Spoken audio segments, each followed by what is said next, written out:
Let's go back to it, cost of living and other issues. Tony is in Bristol. What have you got for us, Tony? Hi.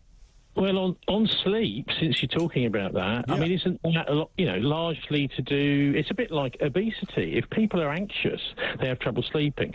If people are anxious, they eat more. Yeah. And I think we're in a kind of pandemic of angst. You know, the German word for fear, which is really about a kind of, well, we don't know what we're worried about, but we're worried, and our mind is searching around. You know, we're kind of distracted. I think that's what's going on with people who have. I don't think you're going to get it. This is the blasted Zuckerberg and his metaverse, isn't it? As an app for everything, not. But is an app just really like the 21st century version of a little bit of counselling? No. Well, I mean, that's what they're trying to make it. But of course, nothing will replace the traditional way, which was if people have got some, major problems in their life they're struggling with, they would go and talk to the local vicar, the local priest. Yeah, true. The church is hardly there anymore for that sort of thing. Although maybe it's just that we're programmed not to go there to look for it, to go to the doctor. Yeah, I think that's true. But is this a kind of a contemporary way, do you think, of trying to get us back to a lack of reliance on medicine and doctors, and even though it's not quite the church, but the app is essentially just counselling on your phone, I guess. Look, my prescription would be more cockerels. People get to bed earlier, and get up earlier. Unleash the cockerels. Yeah, well, in Belgium, when I visited there, I was amazed. Loads of people keep these. Look. Do they? Is that a Belgian thing? Yes, they do. There are other countries on the continent where quite a lot of people keep animals, maybe a goat or something, things like that. Even in the towns, certainly along the coast, I was surprised to see a lot of backyards have got animals in. And of course, it's a food supply. If the supermarket runs out, there's something there for you. Why not?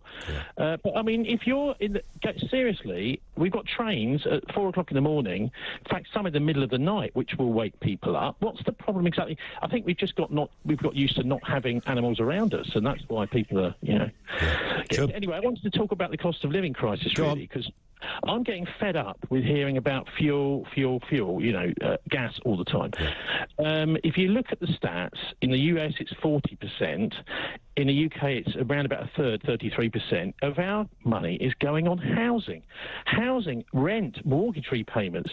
I've just had an enormous rent increase, and the landlord said, well, look, if you don't like it, I'm sorry, but there's a big queue of people. Yeah, and this, I think, is underlying everything.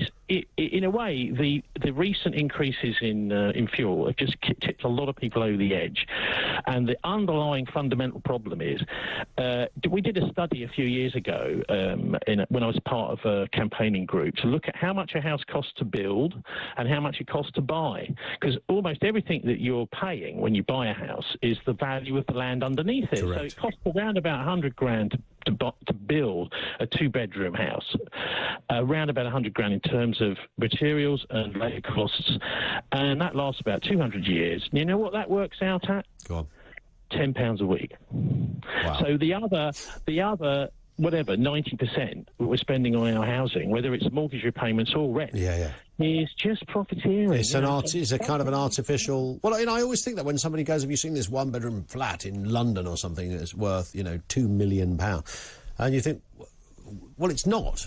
It really isn't worth that. It's an artificial tag that's added. I know the market forces and all the rest of it, and for some reason no one has been able to, no great brain anywhere has been able to say, do you know what, this is now ridiculous. And perhaps it's just got to that stage where if you kind of artificially reduce the value of all houses and said to it, right, okay, that house that was 400 grand is now 100 grand, then of course you leave everybody with negative equity, so you create another problem. Tony, thank you for that. I like the thinking though, because it is literally a man-made construct. And then it goes on to be fueled by the markets. And the cost of that is now, you're earning more out of a piece of brick than you would be out of a piece of gold. And that's clearly a nonsense.